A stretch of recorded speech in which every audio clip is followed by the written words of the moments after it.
बिस्मिल्लाहिर्रहमानिर्रहीम, अस्सलामु अलैकुम। ईद मुबारक। आप सबको बहुत बहुत बहुत दिल दुखी है ये ईद मुबारक कहते हुए, लेकिन जिसे कहते हैं ना कि एक इस्लामी त्यौहार है और आप जो है इसको बेशक सादगी से मनाएं, लेकिन ईद की मुबारक देना भी सब आपके ज़ुम्मे में आता है। मैं हूँ आपके साथ सीमल हाशमी और मेरे साथ हैं अबू सलमान साहब। अस्सलाम वालेकुम आप सबको, और आपको मेरी तरफ से हमारी सिटी न्यूज़ नेटवर्क की जानिब से ईद मुबारक। और जिस तरह सीमल आपने जिक्र किया कि बड़ा भारी गुजरा रमज़ान भी कोरोना क्राइसिस की वजह से पहले तो, और उसके बाद जो हादसा हुआ 28वें रमज़ान को, बहुत ही इंतहाई अफसोसनाक हादसा था जिसमें बहुत कीमती जानें चली गईं। उसमें हमारे 24 न्यूज़ के प्रोग्रामिंग हेड अंसार नकवी साहब भी शहीद हो गए।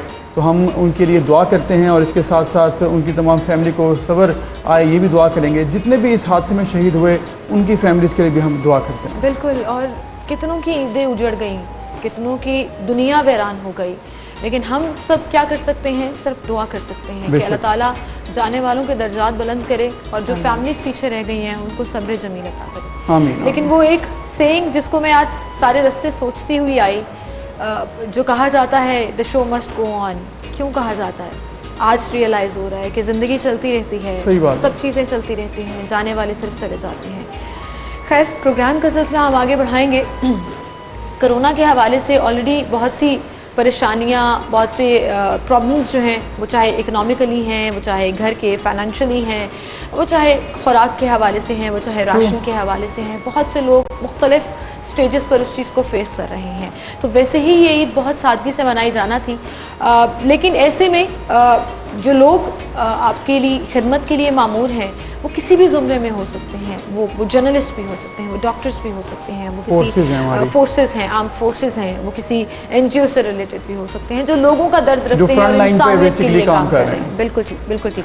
सो हमने सोचा कि उनसे आपकी मुलाकात भी कराएं और जानें कि वो इस बारे में क्या ख्याल हैं। बिल्कुल। और जो हमारे साथ आज गेस्ट मौजूद हैं हमारे साथ गुफ्तगू करने के लिए ईद के दिन के मौके पर, सबसे पहले मैं तारुफ कराना चाहूँगा अखुवत फाउंडेशन के फाउंडर डॉक्टर अमजद साकिब साहब, उनके साथ डॉक्टर सहर चावला मौजूद हैं और डॉक्टर अरूबा मौजूद हैं। ईद मुबारक। ईद मुबारक।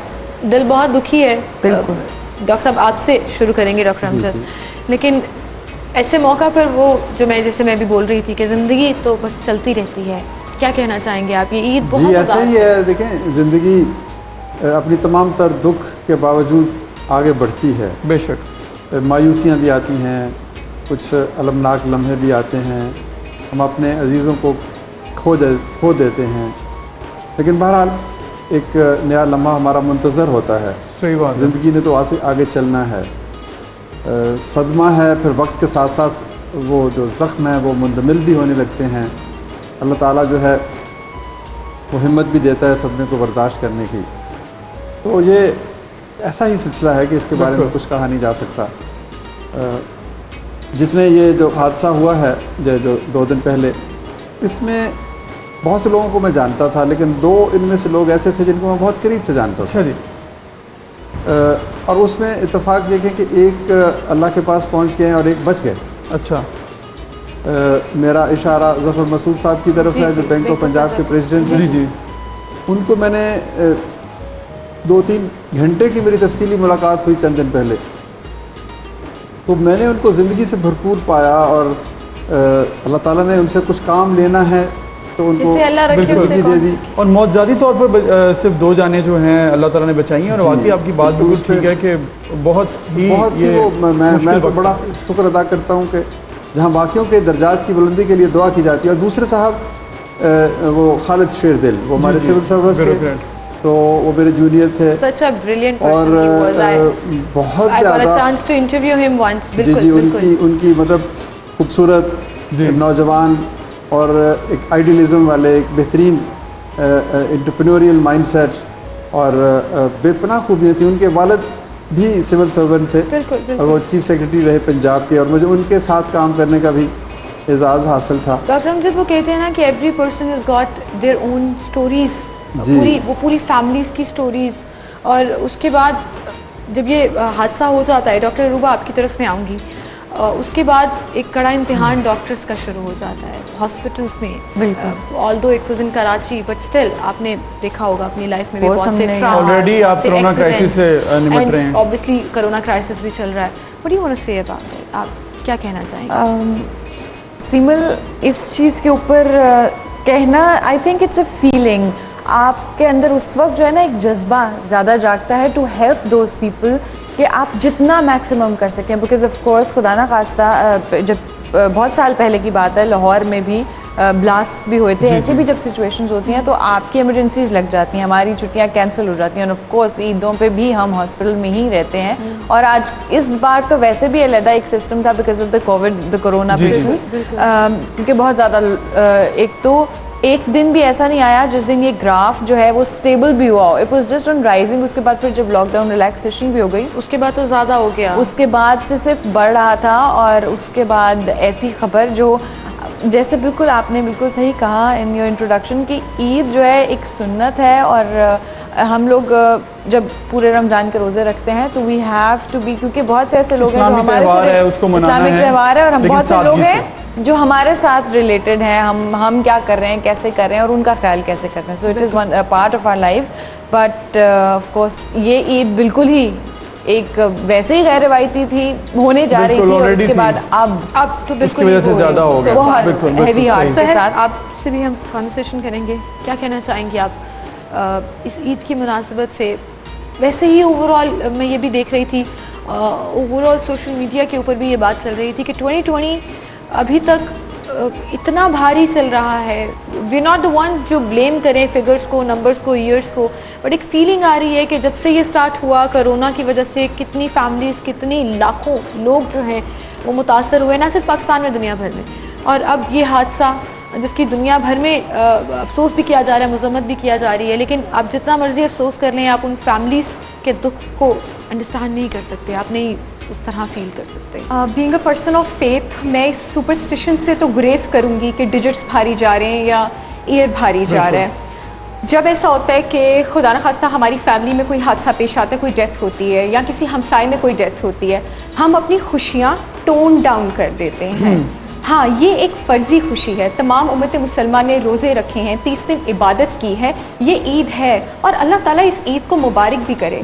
क्योंकि यकीन करें दुनिया में कोई भी ऐसा नुकसान या कोई भी ऐसी तकलीफ़ नहीं है जिसका मरहम नहीं है। और जब मैं इस नुकसान की बात करती हूँ तो मैं उससे हर तरह के नुकसान की बात करती हूँ।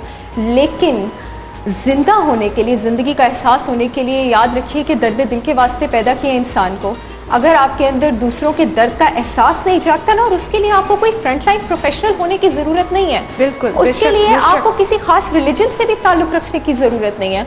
उसके लिए आपको दिल रखने की ज़रूरत है, आपको सिर्फ इंसान होने की ज़रूरत है। तो काइंडली उन लोगों की तकलीफ का एहसास रखते हुए अपनी खुशियों को थोड़ा टोन डाउन करें, थोड़े सटल हो जाएं, थोड़े जज्बा हमदर्दी, जज्बा इंसानियत रखें, अल्लाह ताला का शुक्र भी अदा करें और अल्लाह ताला से अपनी गलतियों की माफ़ी भी मांगे, जो कि वैसे भी रूटीन में इंसान को इस्तग़फ़ार करते रहना चाहिए और ये ईद सादगी से मनाएं। बिल्कुल ठीक आपका ये मैसेज। और आई थिंक यही कोर है इस दफ़ा की ईद की भी कि आप दर्द दिल रखिए, इंसानों की खिदमत कीजिए। एक छोटी सी ब्रेक, फिर हाजिर होंगे।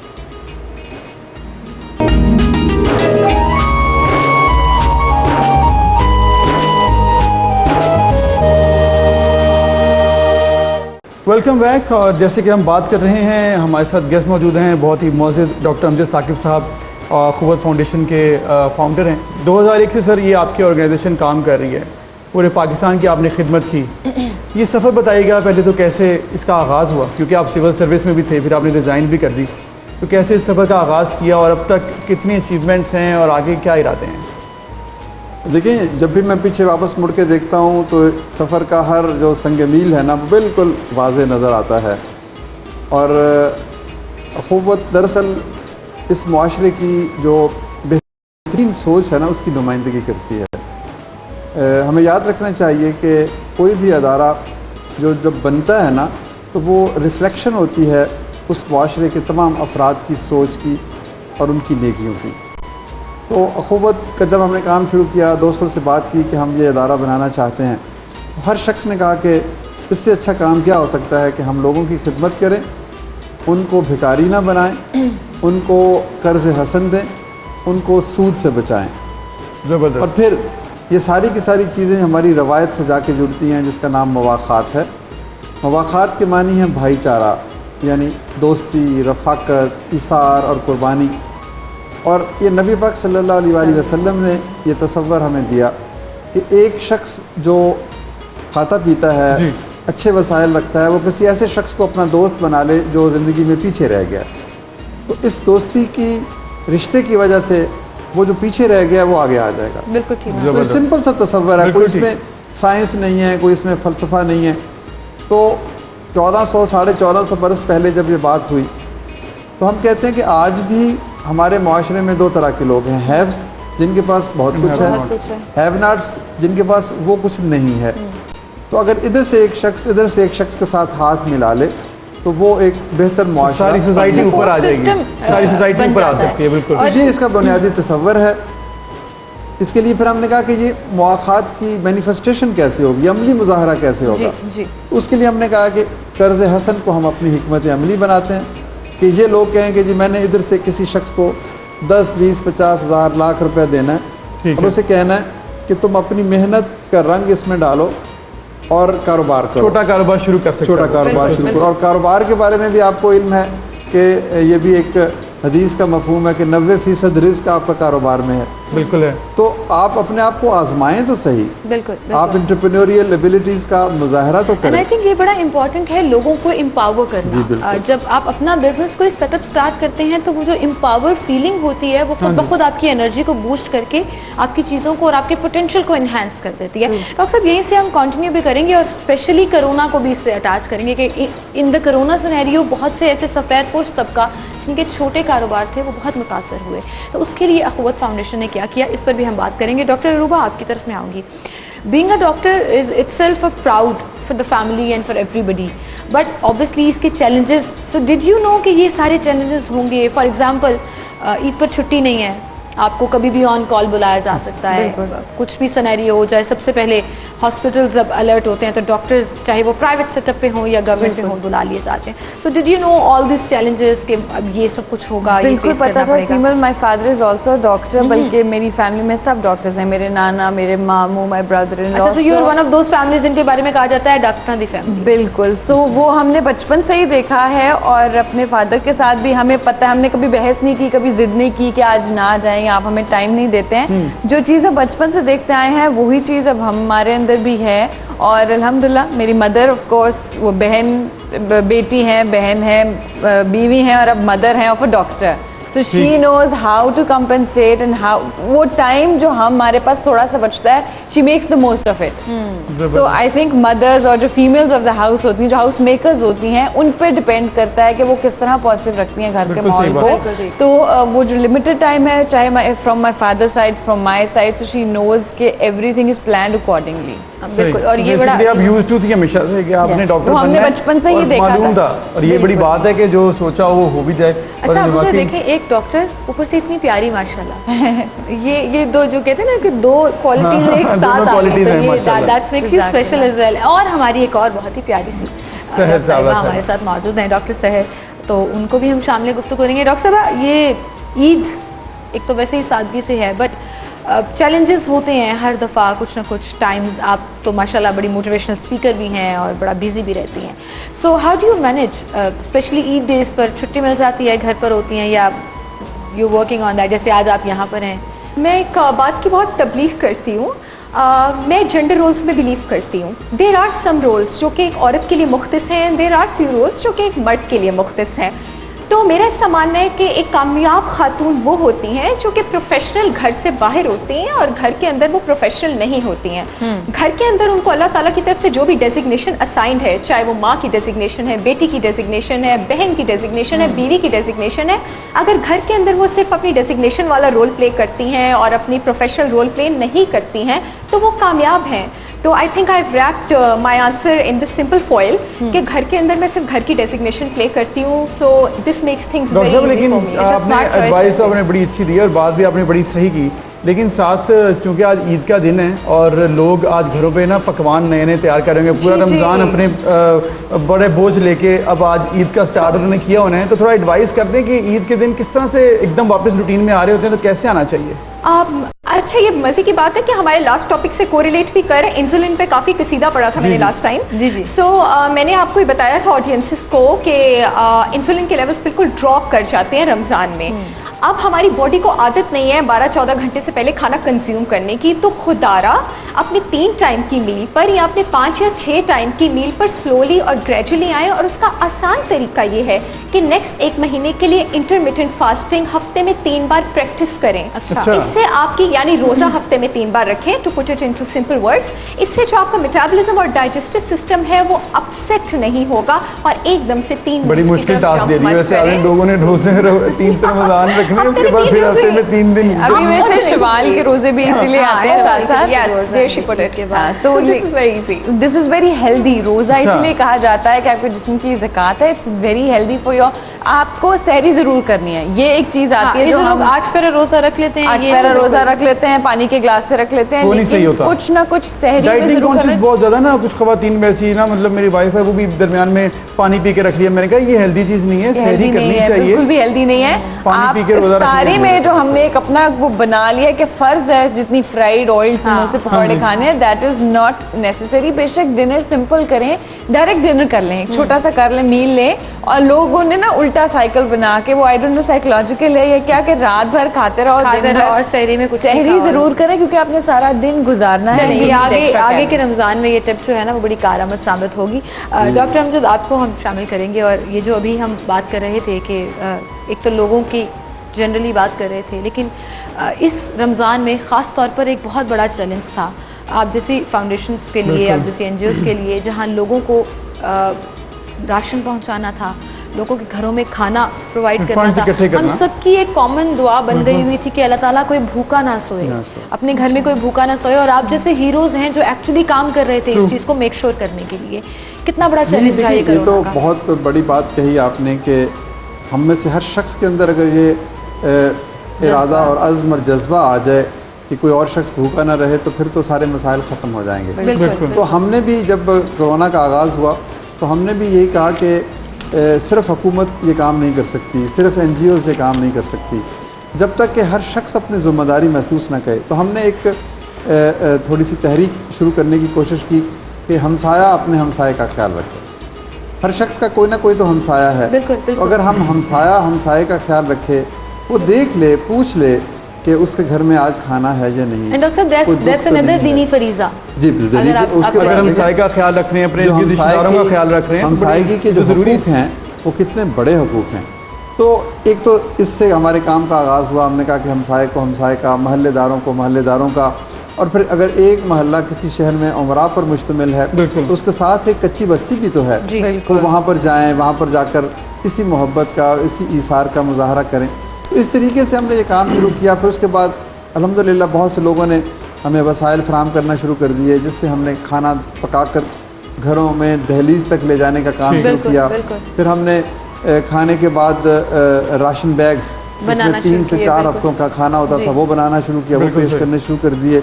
इसी तरह से जैसे आपको इल्म है कि अखुवत का बुनियादी काम लोगों को कर्ज देकर कारोबार शुरू करवाना है, तो इसके ऊपर भी डॉक्टर साहब तो हमने फिर यहाँ हमने एक और इसमें भी थोड़ी सी एक इनोवेशन डाली।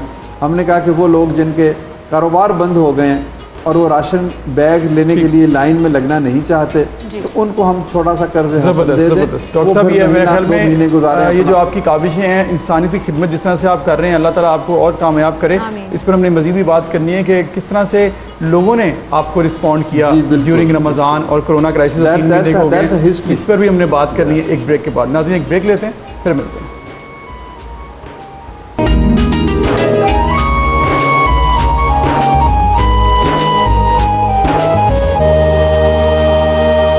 Welcome back. और जैसे कि हम बात कर रहे हैं, हमारे साथ मौजूद मेहमान मौजूद हैं और आज ईद का दिन भी है और साथ साथ हम बात कर रहे हैं कोरोना क्राइसिस के ऊपर, कैसे दिन गुजरे। डॉक्टर रूबा, आपकी तरफ आएंगे। काफ़ी मुश्किल थे डॉक्टर्स के लिए भी ये दिन, क्योंकि हर हॉस्पिटल में एक एमरजेंसी थी। ओवरऑल सिचुएशन ओवरऑल ही पाकिस्तान में ये होती है कि हॉस्पिटल में हर वक्त ही काफ़ी लोड होता है, लेकिन जब कोरोना आया तो उसकी वजह से ज़्यादा लोड पड़ गया, बहुत ज़्यादा। कैसे मैनेज किया? फ्रंट लाइन पर आप लोग कर रहे थे काम। दिस वाज द वॉर जहाँ पर डॉक्टर्स हमारे front line soldiers, and we are so proud of you. अल्लाह ताला आप सबको अपने अमान में रखें, क्योंकि सबसे ज़्यादा एक्सपोज्ड वही हैं फ्रंट लाइन पर थे हमेशा से सोल्जर। आपने एज काम किया इसमें सारी क्राइसिस में, कैसे डील किया, कैसे मैनेज किया आपने? आई थिंक क्योंकि मेरा तीनों जगहों पे काम है, मीडिया में भी कर रहे हैं, ये शोज़ भी साथ साथ चल रहे हैं, हॉस्पिटल भी चल रहे हैं, और हर जगह हमें उस तरह से PPEs अवेलेबल नहीं है। So we are doing it on our own, ये जो हमारा प्रोटेक्टिव गियर है। सो उसके साथ साथ जैसे अभी हम थोड़ी देर पहले बात कर रहे थे कि एक तरफ है जो आपको हिस्ट्री कंफर्म दे रहे हैं, जिनका पता है या सस्पेक्टेड है, बहुत से मेजॉरिटी ऐसे लोग हैं जिनमें सिम्टम्स नहीं है, वो पॉजिटिव आते हैं। बिल्कुल बिल्कुल, क्योंकि वो उनका immune system is strong enough कि it fights back, but still they are carriers, वो they have the ability to infect other people. So of course we are fighting with them all. शुरू में initially we were just with the masks and stuff, but अब हम पूरे gear के साथ होते हैं, PPE पहनकर। बिल्कुल इतना ज़्यादा करना पड़ा क्योंकि हर पेशेंट के अंदर कहीं ना कहीं से पॉजिटिव आ रहा है, उनकी फैमिली में पॉजिटिव है, उसके बाद अपने घर में डिस्टेंसिंग करनी पड़ती है। ऑफ कोर्स जैसे मैंने कहा कि हमारे पेरेंट्स, दो माय फादर आल्सो वर्क्स, वो भी अपने क्लिनिक जा रहे हैं, पेशेंट्स को फेस कर रहे हैं, बट मेरे घर में भी ऐसे लोग हैं जो कि एक्सपोज नहीं हैं, जो कि बाहर नहीं जा रहे। सो मैं उनके साथ सोशल डिस्टेंसिंग इस तरह मेंटेन करती हूँ कि आपकी जो इन्फेक्टेड चीज़ें हैं वो आप घर के बाहर छोड़ें, या फिर वो किट जो आप पहन रहे हैं उसको चेंज करके, ना वो अलमारी में जाती है ना वो कॉमन लोगों में जाती है। देन आई अवॉइड कि मैं अपनी मदर के पास उस तरह से ना जाऊं, उनके कमरों में ना जाऊं। या my family is also cooperating कि आई मेंटेन अ डिस्टेंस, कि जो अगर खुदा ना खास्ता there is any infection I am carrying and I don't have any symptoms, though we get checked, but still you don't know, you never know. I think these are the steps जो लोगों को सुनना चाहिए। जब doctors बार बार आपसे हाथ जोड़कर request कर रहे हैं कि बेशक ईज डाउन हो गया लॉकडाउन, लेकिन आप घरों में रहें, सोशल डिस्टेंसिंग करें, कोई नहीं सुन रहा है। आपने अभी रमज़ान में देखा बाज़ारों में किस कदर रश था, मतलब लोग बिल्कुल कोई मास्क नहीं पहना हुआ, और it's not a fashion symbol कि आपने मास्क यहाँ चढ़ाए, यहाँ से नीचे उतार लिया और आप फिर रहे हैं। कोई फ़ायदा नहीं है उस मास्क का अनटिल अनलेस ये आपके नाक के ऊपर नहीं है। और इतने लोगों में हुजूम में खड़े हैं, मास्क का भी उधर वहाँ पे फिर कोई फ़ायदा नहीं रहेगा, जिस तरह से आप लोगों ने देखा है। और इसके साथ डॉक्टर्स ने जिस तरह कुर्बानियाँ दी हैं, बड़ी फैमिली जो फोर्सेस जिसका आपने जिक्र किया, सब लोग घरों में जाके वो अपने बच्चों को नहीं मिल पाए, इतनी कुर्बानियाँ दी हैं, ये कुर्बानियाँ बहुत ज़्यादा देनी पड़ी। कोई आसान बात नहीं है कि अपने पेरेंट्स से सोशल डिस्टेंसिंग करना, लेकिन ज़रूरी है। डॉक्टर साहब आपकी तरफ मैं आऊँगी, लोगों ने बिल्कुल एहतियात नहीं की। अब ये पूरा रमज़ान में जब लॉकडाउन ईज डाउन हो गया, ना वो खाने में एहतियात करते हैं, ना कोरोना SOPs को फॉलो करने में एहतियात करते हैं। क्या करें ऐसे लोगों का? देखिए, बात तो सारी अवेयरनेस से शुरू होती है। अगर अवेयरनेस ही नहीं है, अब अवेयरनेस माइंड्स में डालने के लिए माइंड में रिसेप्टर्स भी होने चाहिए। आप समझ रही हैं कि सिग्नल तो तभी कैच होगा ना जब एंटीना होगा। जब एंटीना ही नहीं होगा तो बात का सिग्नल कैसे कैच होगा? और एंटीना अभी 1-1.5 महीने में नहीं आना था, ये अवेयरनेस शुरू से आनी थी। ये कौम की तरबियत होती है, तो जो मसला है वो कौम की तरबियत का है। ये बात बहुत ज़्यादा सर्कुलेट भी हुई है कि हमारा जो I am so sorry to say, हमारी जो लड़ाई है वो जहालत से ज़्यादा है एज़ कम्पेयर टू कोरोना। 1-1.5 महीने में ये जो पैथेटिक रिस्पॉन्स है, this was very much anticipated for a person of normal IQ, because हमारे जो मासेस है वो तो वेल एजुकेटेड है ही नहीं। अभी भी अगर आप बाहर निकले, आपको लोगों के मुंह से क्या सुनने को मिलेगा? There is no virus. अच्छा, लेकिन ये तो ओवरऑल दुनिया में, मतलब डिफरेंट कंट्रीज में, अमेरिका में इतना प्रोटेस्ट हुआ लॉकडाउन ईज डाउन करने के लिए, लंदन में, UK में उन्होंने काफ़ी प्रोटेस्ट किया। बट सिर्फ प्रॉब्लम यहाँ पर आ जाती है कि वो जब रिक्वेस्ट करते हैं लॉकडाउन ओपन करने की, तो उसके बाद वो SOPs फॉलो करते हैं। हमारे यहाँ पर हमारे बड़ा इजी हो जाता है। लाइक शी सेड कि ये जहालत है, इसलिए क्योंकि लोग कहते हैं कि जी जब लिखी है तब तो मौत आ ही जानी है, लेकिन आपको प्रोज एंड कॉन्स सारे के सारे पता है कि हम घर में बैठ जाएं। यहाँ पे ये बड़ा मसला है इसमें जी, हम घर बैठ जाएं तो ये एक बेवकूफ़ी, ये हम डर जाएंगे। ये डरना नहीं है, ये बेवकूफ़ी नहीं है। इवन इस्लाम में आपको प्रिकॉशंस लेने के बारे में कहा गया है। डॉक्टर साहब आप कुछ कह रहे थे? मैं कहना चाह रहा था, देखें, जब भी कोई मुआशरा बनता है ना, उसमें 2 चीज़ें होती हैं, हकूक़ और फ़राइज़। यानी हर शख्स के कुछ हकूक़ हैं, उसको तालीम मिलनी चाहिए, सेहत मिलनी चाहिए, रोज़गार मिलनी चाहिए, उसको गुफ्तार की आज़ादी हो, उसको लिखने की आज़ादी हो, बोलने की आज़ादी, बेसिक राइट्स। इसके साथ साथ कुछ हकूक़ भी होते हैं। हम लोग अपने यानी फ़राइज़ भी होते हैं, हम अपने हकूक़ तो मांगते हैं, बिल्कुल सही बात, फ़राइज़ हम अदा नहीं करते। यानी मेरा फ़र्ज़ है कि मुझे अपनी हिफाजत भी करनी है और दूसरों की हिफाजत भी करनी है। मेरी आज़ादी अगर किसी और की आज़ादी पे कदगन बनती है तो उसको मुझे रोकना चाहिए। बिल्कुल ठीक। मुझे अगर खुदा न खास्ता ये बीमारी है या कोई भी और बीमारी है, तो मुझे कैरियर तो बनकर किसी और की ज़िंदगी को ख़तरे में नहीं डालना चाहिए। तो अगर हम बुनियादी तौर पर किसी भी मुआशरे के अंदर अफराद में पहले दिन से, जैसे डॉक्टर साहबा ने कहा कि ये तो एक बड़ी तवील जंग है जो उस वक्त शुरू होती है जब बच्चा पैदा होता है, जब वो प्राइमरी स्कूल में आता है, जब वो हाई स्कूल में आता है, उस वक्त से अगर हम हकूक़ और फ़राइज़ के बारे में उसको बताते चले जाएं तो फिर एक वक्त आएगा कि फिर ना वो रेड लाइट को तोड़ेगा, ना वो कोई और कानून बेसिकली करेगा। चाइल्ड उसकी ट्रेनिंग अगर ऐसी होगी तो वो खुद ब खुद आपने उसको माँ उसको सिखाए, यानी माँ पढ़ी लिखी होगी तो वो उसको सिखाएगी। ओवरऑल एक माहौल देना बड़ा ज़रूरी है। और उस एनवायरनमेंट के बगैर एकदम आप कहें कि जी ये सब कुछ बदल जाए तो लेकिन डॉक्टर साहब आपने जिक्र किया फ़राइज़ का, और हमारे जो फ़राइज़ हैं जो हमने अदा करने हैं उसका जिक्र हमने ब्रेक पर जाने से पहले भी किया था कि आपकी जो ऑर्गेनाइजेशन है इस पे जिस तरह से लोगों ने कोऑपरेट किया, जिस तरह से लोगों ने ड्यूरिंग कोरोना और अब तक जिस तरह से 20 साल हो गए आपको, जिस तरह से लोग कर रहे हैं आपके साथ सपोर्ट, वो भी उनके फ़राइज़ बड़े खूबसूरती से उन्होंने निभाए हैं, उस पर क्या कहेंगे? जी मैंने आपको बताया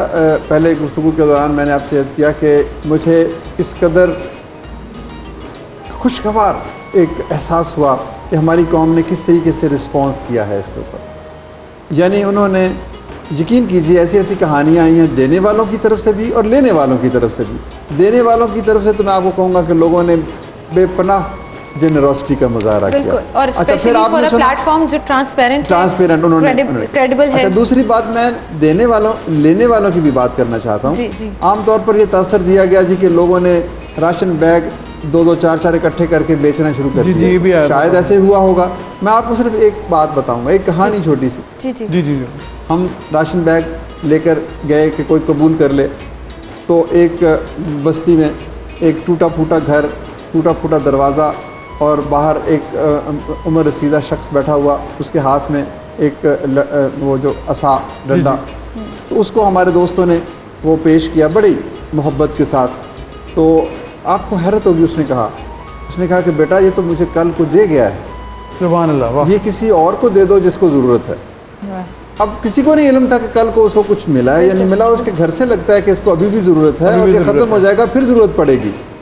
लेकिन उसने इतनी खंदा पेशानी से, मोहब्बत से, मैं समझता हूँ कि ये किनात पसंदी का इससे बड़ा सबूत क्या होगा कि उसने कहा कि कल आएगी तो कल मेरा खुदा कल भी तो होगा। सुभान अल्लाह, सुभान अल्लाह। तो ये दो चीज़ें जो हैं देने वालों की, ये वो ईमान है दैट मेक्स यू स्ट्रांग।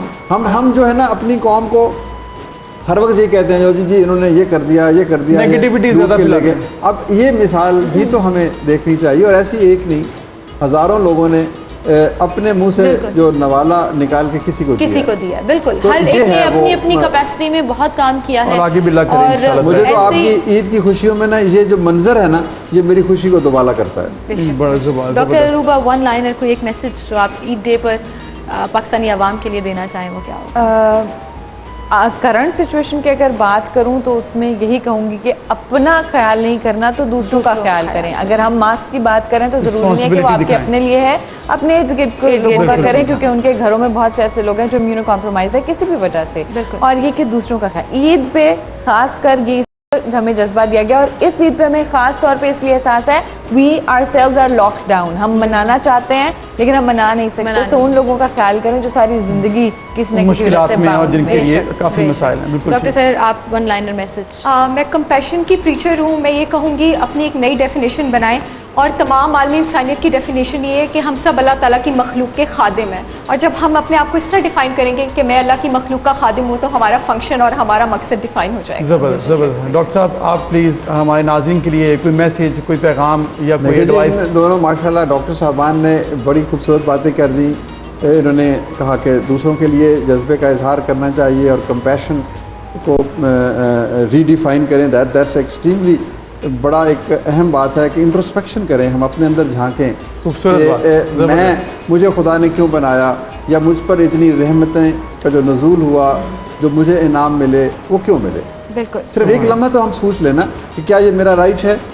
मुझ पर जो कुछ अल्लाह ताला ने रहमतें नाजिल की हैं, मुझे इल्म दिया, मुझे मर्तबा दिया, दौलत दी, घर दिया, दोस्त दिए। बिल्कुल, I think now is the time कि हमें सेल्फ रियलाइज भी करना है कि हम हमारा पर्पस क्या है। इंट्रोस्पेक्शन करें। Beautiful messages by all three of you, thank you so much Thank for you ji, coming. बहुत शुक्रिया आपका। आप अपनी अपनी स्पॉट में रहते हुए लोगों की खिदमत करते रहिए और इस तरह लोगों को इंस्पायर भी करते रहिए। Thank you so much for thank you जी, बहुत शुक्रिया आप Thank सबका। you so और हम दुआ करते हैं कि आइंदा आने वाली जितनी भी ईदें, जितने भी दिन हैं, वो खूबसूरत गुजरें पाकिस्तान से, इस तरह से कुदरती आफात से, और जो दूसरा ये हादसा होते हैं इससे भी पाकिस्तानी कौम बची रहे, पूरी दुनिया आमीन। बचे।